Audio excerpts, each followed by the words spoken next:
Mighty Pen Podcast.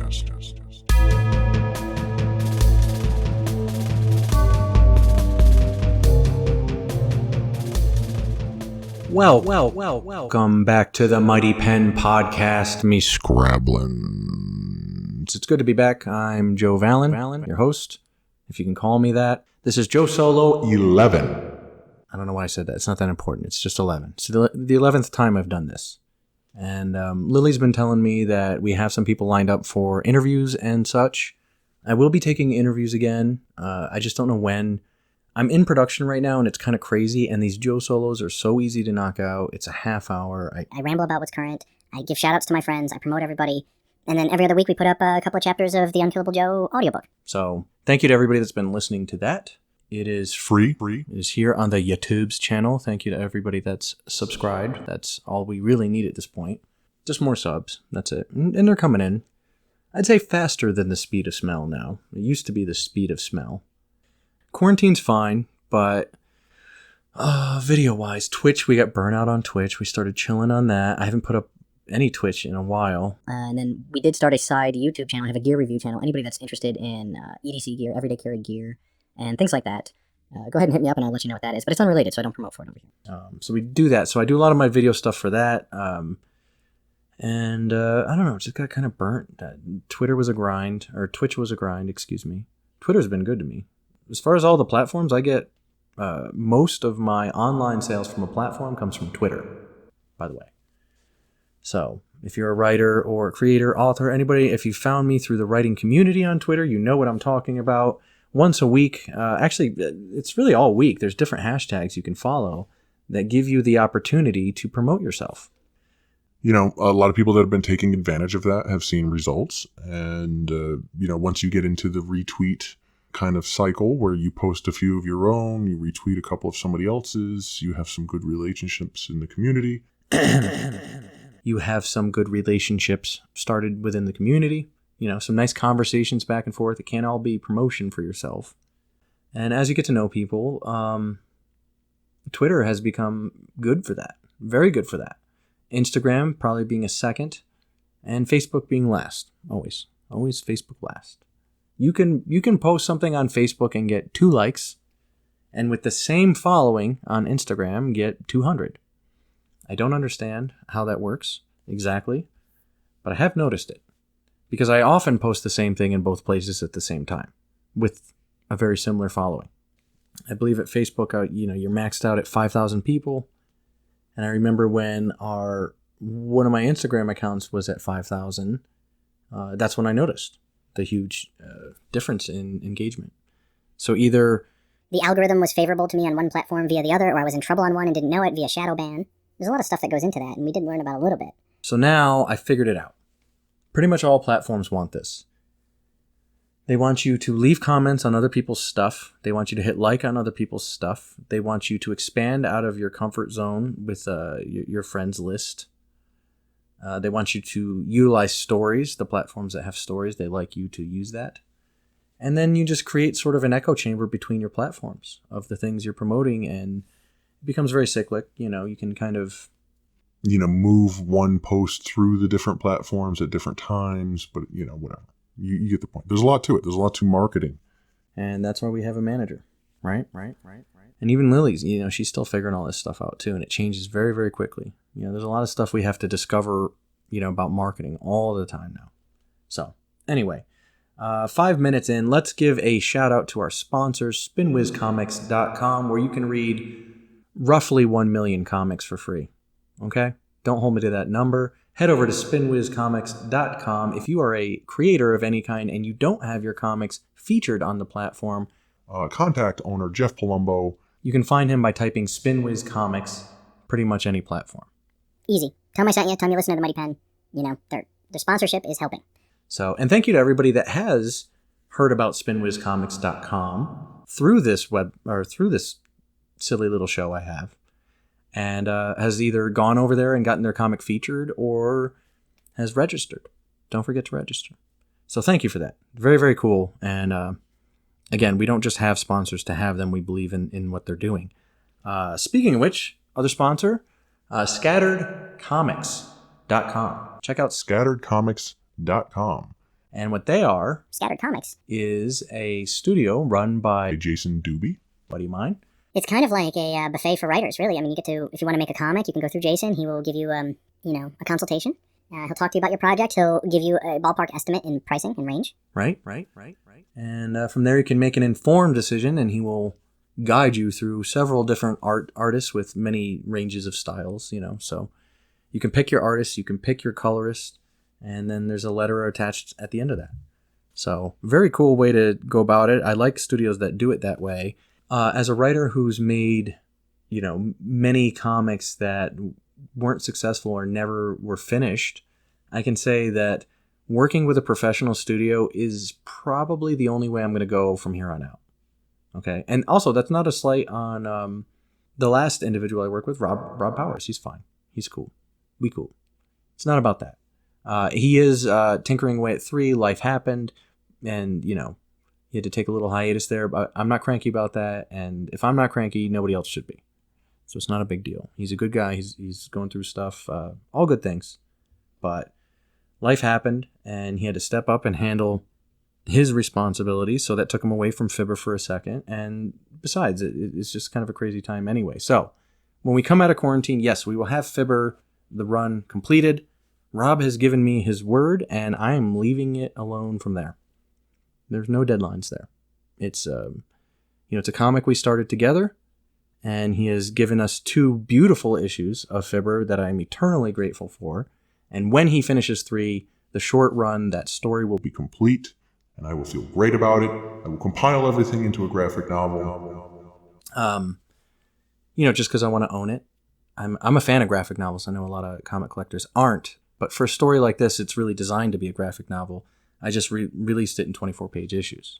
So, and by the way, that's how I'm going to release everything. And I did mention Scattered Studios, Scattered Comics, and they're not just a sponsor of the show right now. I'm actually making a comic with them as we speak, which is coming along great, by the way. And I'm pretty sure I can announce this, but this goes up Sunday. Yeah, we have hired cover artist Summer Dow. So welcome to the little Valen Comics team here. We're honored to be working with you. And Jason Dubers has done an outstanding job on capturing my vision, as did Rob on Fibber, by the way. I've been very lucky. But I do find that when you're working with a studio, one of the differences is Jason will tell you when these pages will be done. That's the thing. I mean, You don't want to, if you're just making a comic with somebody and it's a 2-man team and you're a writer and, he, she is the artist, you don't want to bother them, especially if you're not paying per page. If you have a royalty split deal or you're starting a new business together, the last thing you want to do is ride your artist. However, there is a fine line because there are certain things that are just kind of like low marks. For example, let's say you hire someone to do a comic that you've been trying to get made for 6 years, right? And you've gone through 7, 8 artists that have either quit on you or they screwed it up or it just didn't work out one way or another. Which is, by the way, a more common story than not, so you guys know. I know I was probably very difficult to work with in the beginning because I had a lot of control issues. So my scripts were just crazily detailed. If you guys have ever seen Parks and Recreation, if you've ever seen how Leslie Knope does something, that's kind of how I used to write my comics. Okay? I would pretty much have everything but the damn drawing done. And there wasn't a lot of room for the artist to imagine or to be part of it. They must have felt like they were just kind of working for me. And that's shitty. So now when I work with people, it's exciting because I've relinquished a lot of those control issues. My scripts are screenplays. So as I write comics, I write them in a screenplay. And there's a reason for that. One is it leaves a lot more up to the artist. As in a screenplay, you're going to want to leave a lot up to the director. You don't want to step on toes and tell the director how each shot should be framed. And that's what I used to do, by the way. People have other issues, but the main one was that I can see is that I didn't really give them a lot of room to grow or to enjoy the story themselves. Now, I'm writing these things in film scripts. I'm turning them in that. The one thing I'm not doing that could probably make things easier for Jason and Rob. I think with Rob, I did write the panels out. Yeah, with Rob, I had a wonky script systems before I started writing screenplays, exactly. And I would tell him if there's a space between this and this, that's a panel. That's a different panel. So he did have a rough panel count. But with Jason, he's having to decipher the beats from my screenplay. And roughly 1 page of screenplay is 1 minute of airtime, generally, depending. So I'm releasing each comic in 3 issues. Then I'm going to compile everything to the graphic novel. And everybody's like, well, why are you doing that? You could just sell the issues. You're going to make more money. Because there's no money in comics, guys. Spoiler. Who do you know in comics that has money? And if you do, they're being real quiet right now. Okay? Because even the people with money it's just folding. Everything's folding. It's crazy. So nobody has money in comics, right? But film makes money. So we're going to make a 3-issue comic. At the end of that, we're going to compile it to a graphic novel. And if it's a hit, if people buy it well or it sells well and they're enjoying the story and I get a lot of good feedback on it, I will make 3 more issues. You know, I will continue the story. Now, with this one, I'm working with Jason, just to be fair. There's really no way to continue. I mean, I did think of a potential sequel, but you're not going to have the same characters. Put it that way. So, spoiler. Okay, I write tragedies. Okay, so don't get too attached to anybody in my stories. Or you can, because I do immortalize them. Like, everybody loves Batricus from Unkillable Joe. That's a good example, right? I hear about him all the time, which is awesome. It's not like a, Nirvana smells like Teen Spirit thing to me. I'm thrilled to hear it. It excites me every time. I go, yeah, me too. Because I kind of feel the same way about the guy. Batricus he's just one of those characters that's like, of course he's OP. He's definitely overpowered. But it's because he chose to be. That's the messed up part. I didn't write, I wrote plenty of OP characters, but they always get their, up and comings. All my OP characters are canceled out by their own buffoonery or, whatever. Not Batricus. You can't kill that frog. You cannot kill that man. I don't know why. He won't allow it. That's the thing. And now I have characters in my stories that come up that won't allow me to kill them.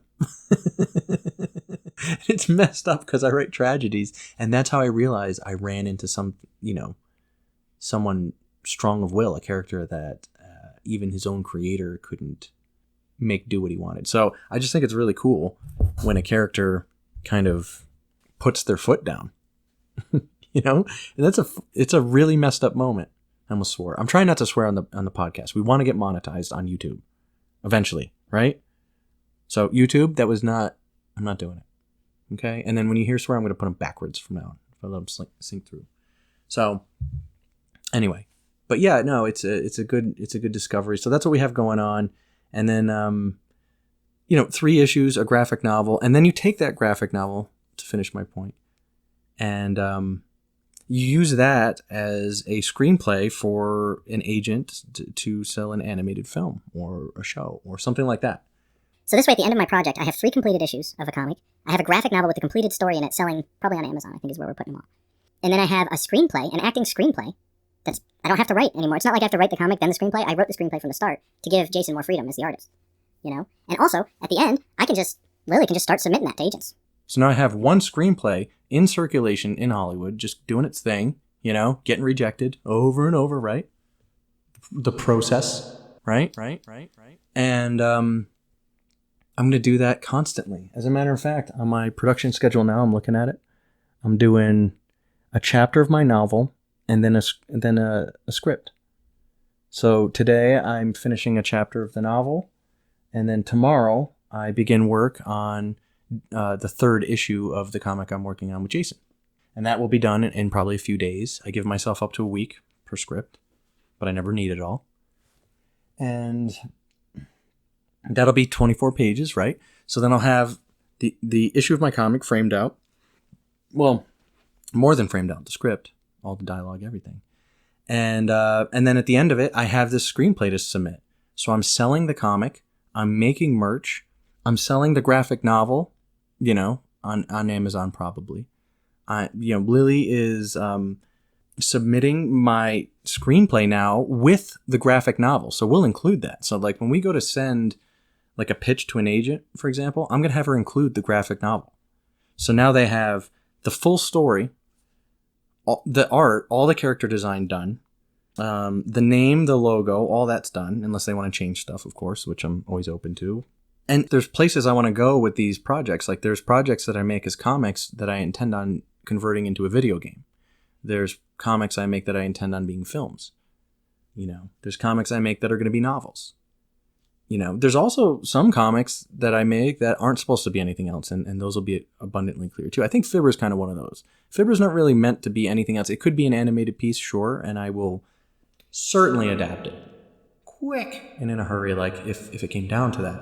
But I'm happy with Fibber just being a comic and doing its thing, to be honest with you. And it was a trust project between Rob and I. So once he completes 3, trust is established. We are good. And then anything he wants to do from there, like, I mean, he'll be on the short list of people. Like when I'm looking for a new project, I'll probably hit him up first. I already have, actually. As a matter of fact, this comic I'm working on with Jason was a comic that, you know, and not telling tales out of school, we're both fine with this, but I pitched it to Rob and he had to pass on it right now. So now Jason's doing it. Cool, brother. But at least, you know, I hit him up. And then for the cover, I hit him up. And then I was thinking, you know, and then I was like, all right, well, I think I got somebody for the cover, but I got other stuff for you later. Just focus on Fibber 3 when you get a chance. He's like, yeah, man, no problem. Totally cool. So, you know, if you guys want any testimony or any, a reference for Robert Powers, I would say yes, work with him if he has the time. And he'll tell you straight up right away. If he doesn't have the time, then you can't expect anything.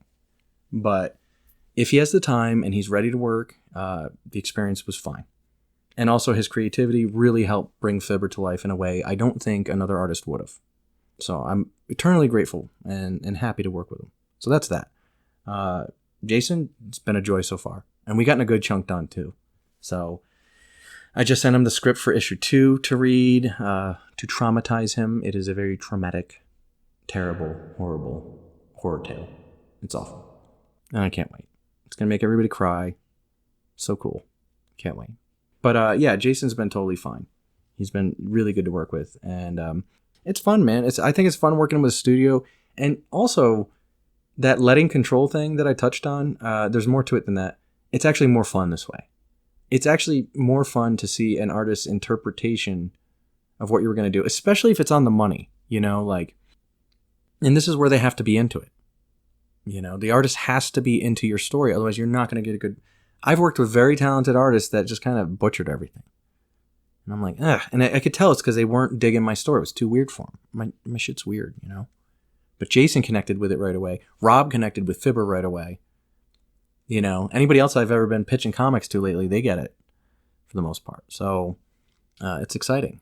You know, it's exciting when the artist is pumped. And then I would say my recommendation is for you to hang back then. If your artist is pumped, hang back. And one of the things I do, you can kind of tell if an artist is pumped, is if they're interested in capturing tone as much as you are. Tone is one of those things everybody overlooks. And it is the most important thing of a story. And it's in all the details. It's in the textures. It's in the framing of the panels. It's in all that. And it can be easily overlooked by professional artists that just knocks out comics for people every week, right? Well, we want a little more heart and soul into our indie stuff. So, to me, I think tone is the most important thing. That's why I compile a massive playlist on Spotify that captures the exact tone of whichever scene I wrote at the time. Now, it's a mismatch. They may have to shuffle around to find the right song for the right tone for the right part of the book they're on. But all the songs are represented. If you just let it play, you will get the tone. You know, sometimes that's helpful to an artist. Sometimes they're not interested. I don't take offense either way. It's more for me writing it than anything. But I did send Rob the playlist for Fibber. And he's like, yeah, it's good. I get it. Like, so he's got his own playlist. He doesn't like lyrics in his shit when he's drawing. He likes a lot of, you know, keep it in instrumental. Makes sense. I don't care. Totally fine. It's more for me to write it. However, it is kind of cool that, you know, I just kind of threw it out there to Jason. I was like, well, you know, there's a playlist for this comic we're doing, and it helps me write it. He's like, oh, really? Cool. So I sent it to him. He's like, oh, dude, these songs are perfect for this. You know, that's what he listens to now when he does it. That it does generate a level of excitement that enables me to kind of hang back a little more and just kind of trust him a little more, because now we both want to make this thing super cool because we're coming at it from the same angle now. Like, you know, he used to hang out in a goth club when he was younger. That was my whole thing. And that's kind of what the story is sort of resonating, that sort of, you know, fun, you know, kind of goth, action-y horror tone to it. And he gets it. He totally gets it. And I believe Summerdale gets it as well. I sent her the playlist as well. She's just doing the covers. But I wanted her to coordinate with Jason so the interior art was tight with the cover. And just based on her past work, I'm stepping off her now. I'm going to leave her alone. Summer, not going to bother you. Okay? Any questions you have are welcome. No problem. And I do have an idea. So I think she's knocking that out. She said on the 28th. So this goes up, 27th? There you go. So you guys should start seeing the cover being shared around my Instagram at JoeValenWriter pretty soon. Let's see. Where are we? Okay, we're getting deep into the show. So let's go ahead and put in another creator shout out. I believe I have a new one. Let me check my phone really quickly. I want to see who we have. Oh, Josh Nealis. He sent one, right? I think I have him, so this should be him, right? Here. Hey, what's up, everybody? This is Josh with Cutthroat Comics, and I just wanted to remind you that no matter what your girlfriend says, she actually does love when you buy and read comics. And you can find ours at cutthroatcomics.com. And now, back to the Mighty Pen Podcast. There you go. Joshua. Thank you, sir. Again, if you guys want to record these creator shoutouts, they will help you. I'm going to throw in another one right here for Joffrey Palumbo, owner of Spinwiz Comics. Let's hear from him.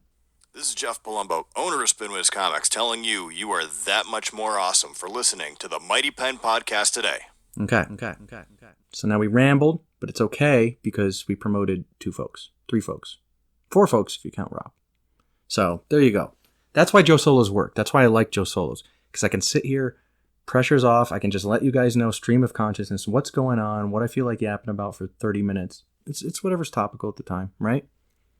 Minus news. We're not getting into that. This is creator stuff. We know the news is bad. It's always bad. That's why they call it the news. That's, you don't say I have news. You just tell people the good thing, right? So it's always bad. So I know that. But again, our heart goes out to everyone. We hope everyone's being safe. Of course, we're sensitive to all this stuff, But I'm keeping my life vague. I'm staying out of it.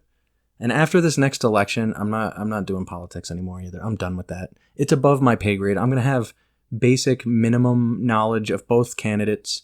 I'm going to still continue to vote. This is the first time I'm ever voting, by the way. And just by me saying that, you already know who I'm voting for. Okay? What would make somebody who's never voted in their life just need to vote right now? Okay? You figure it out. But after this, I'm going to kind of take a step back because this last one has really affected me. Since 2016, I've been really in the fight.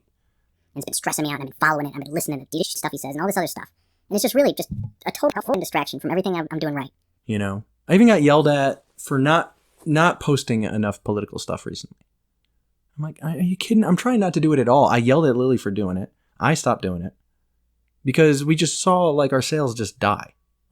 Or they don't help. It doesn't help. It's divisive. Okay? And I can't be divisive.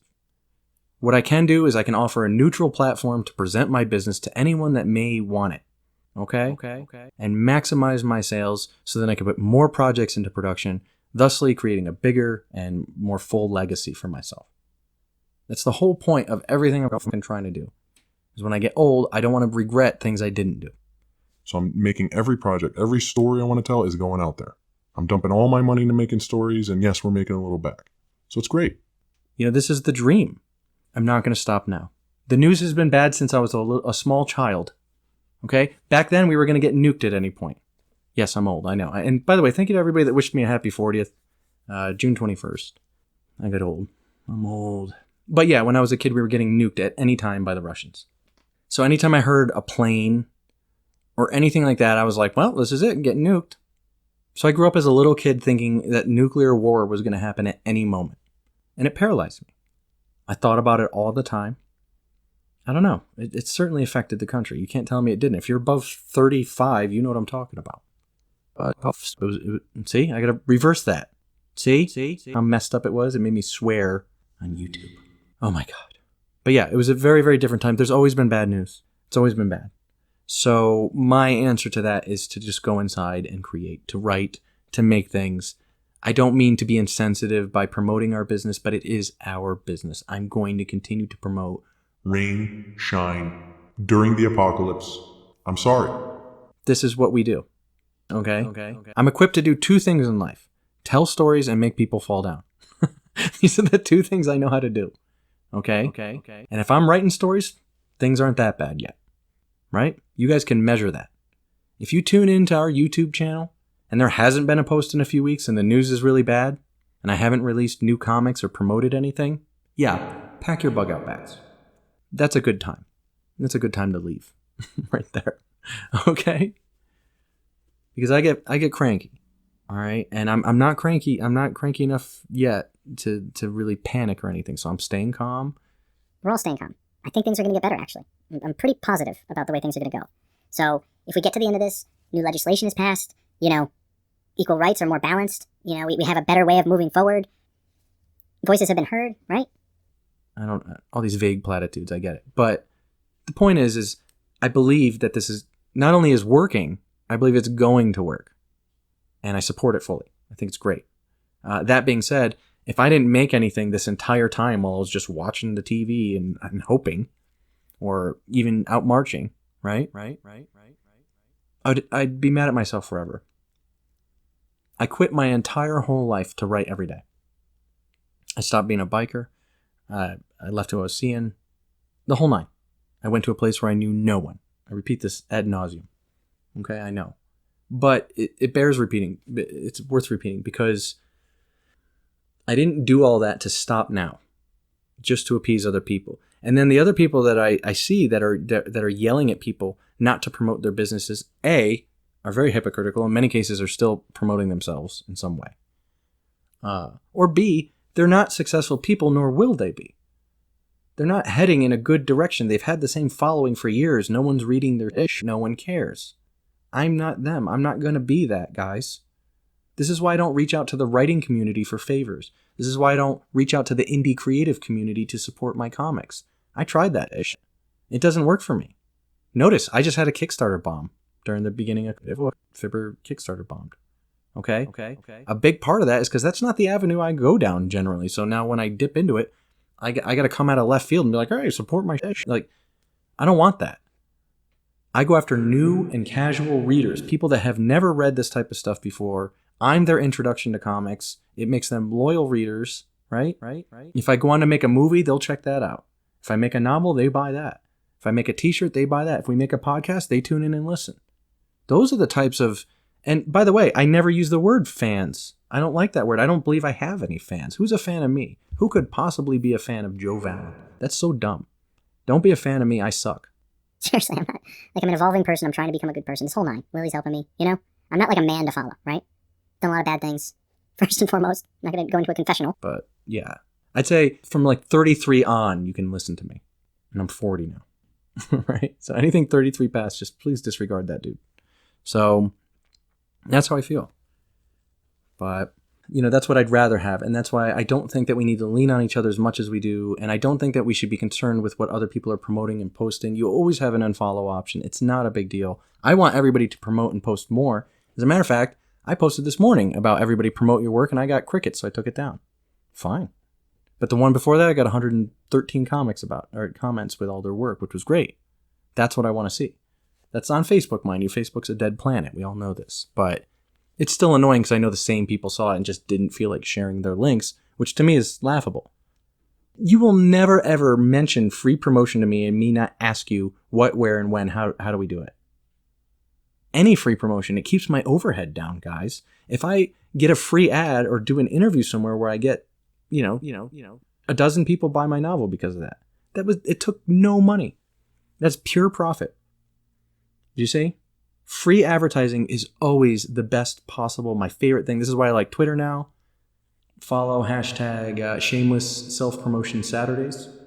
Hashtag writers lift. Hashtag rating community. Try those. Book Boost. Hashtag Book Boost. That's a good one. Right? So start learning these hashtags. And then you got them, and then you put your ads in there because they're asking you to. Me. I'm asking you to promote yourself on this show. I'm telling you to record a creator shout out like the one you're going to hear this moment. Hey y'all, this is Andrea Raquel, Sugar Free Coach. You can pick up Living Sugar Free Revealed Aspie Secrets on Amazon or find me anywhere at sugarfreecoaching.com. And you're listening to Joe Valen and Friends on the Mighty Pen Podcast. And there's still people that won't do it, right? That won't do that. That will not promote themselves because they're not brave enough. They don't want to help me in some way. I don't know what the disconnect is. But for whatever reason, they don't take that extra step. Now, is this show big? No, not by any means. We're doing good on Podbean and Spotify, and YouTube is, as you can see, growing very slowly. But every time I have a JoeSolo, there's another 25 subscribers. There's more people in the comments every freaking week. People might not be impressed with the show's standing on YouTube right now. Watch where I'm at in a year. And it's not going to be from any trickery or whatever. I tell everybody I talk to about it. Every creator I talk to, I remind them to subscribe to the show and to promote themselves in the links and not to forget to record a creator shout out, and I will happily play it for free. Our sponsorships are cheap. We're not charging these guys a lot. Spinwizcomics.com and scatteredcomics.com. It's not being crazy for them to sponsor us. So if you're interested in that, you have a business to promote, I will run full ads for you. Okay? For very reasonable. That's the whole point. When I was first starting, I could not figure out where to promote my stuff because people get cranky, and then there's these stupid groups on Facebook, and you go to promote your thing and they say, no, that's you posted that on the wrong day. Wednesdays are for that, you stupid. And you're like, dude, I can't keep track of all this shit. And don't ever join writers groups. Well, I guess. I mean, maybe join writers groups. I didn't have a good time in there. We mostly just argued. But artist groups are okay. They're actually a lot better. But even those groups suck. All your groups suck. I got groups. They suck. Okay? The Mighty Movie group on Facebook. Nobody's doing anything over there. And it was a totally fun group. Supposed to have watch parties and tournaments and all this stuff. I mean, we could. We still can. I just need more moderators, I guess. But either way, my point to you guys is this. Free promotion is what gets you those profits you didn't pay for. And that's what gets you ahead. So over time, that will add up. Also, if you're monitoring my progress as kind of like a benchmark for if what I'm saying is valuable, who knows what's going to happen. But all I can say is this. I did have a conversation with a creator about doing a creator shout out when we had like 20 subscribers on YouTube, right? And he kind of turned his nose up at it. I approached him again about it. I reminded him again. I think I was somewhere around 100 subs. He noticed that. He said something about it, and then he blew me off. And then I got a message from him yesterday saying, wow, I see a lot more people are coming over to your YouTube channel. That's great. How do I record one of those shout outs? And I'm not going to say his name. I'm not going to put him on the spot. You're okay. And still do your shout out. I'll still promote it. But do you see how that guys? You had to wait. And 250 is like, we have nothing going on. He just sees that it's continuing to grow. And now he's interested. Here's the thing about putting up your shout out. Somebody's going to be bored someday, and they're going to be listening to the old stuff. And it may be a couple years from now. And they may hear your interview or your shout out or see your link in the comments and click on it and buy it and realize they've now just discovered their new favorite artist, author, you name it. Whatever you do. So don't worry about helping me. You're not really helping me that much. Your subscriptions help. Keep those coming in. That's what I need. Remember, we still have a Patreon account, patreon.com/JoeVallenWriter, that you can join. You can still sign up for the newsletter at joevallenwriter.com for free. You know, so there's stuff you can do for free to help me out too. But even if you didn't care about me at all, and I don't care about that, I have enough friends. What I'm saying is, don't get in your own way.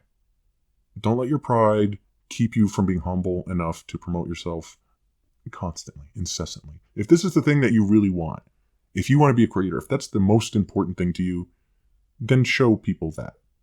You know, you can say what you want about me, but I'm driven. I'm driven in this field. And I'm definitely like nose to the grindstone, working hard, busting my ass for years now, by the way. For a few years now. For a few years now, I've been at this almost every day. Okay? So whatever happens to me, don't ever, ever insult me by saying I got lucky. Because my life's been the furthest thing from lucky. Right? I think we'll leave it on that. Anyway, you guys be safe. We went a little long, but it's okay. I hope everybody's doing okay. Please share what you have going on in the comments below. Please go over to spinwizcomics.com and register. If you're making a comic, please consider scatteredcomics.com for your next art team to bring your comic to life. I can highly recommend them. If Rob tells you he has time and he's interested in your cover art, your commission, you know, whatever project you have going on, and he says he has the time to do it and he will do it, I can vouch for him. He will do it. Okay, so you can hire him too. I got a list of naughty names. If you want to know who not to hire, I'm quick to tell you that too. F them. So anyway, that's about it, guys. I love you. Lily's doing good. She's in the other room. Thank you to everybody who's subscribed, who's helped us out, who shared our work, who's bought Unkillable Joe. I'm glad you guys are enjoying the audiobook, Unkillable Joe audiobook. And that's about it. I'll check in with you guys in a couple of weeks, okay? All right. See you next time.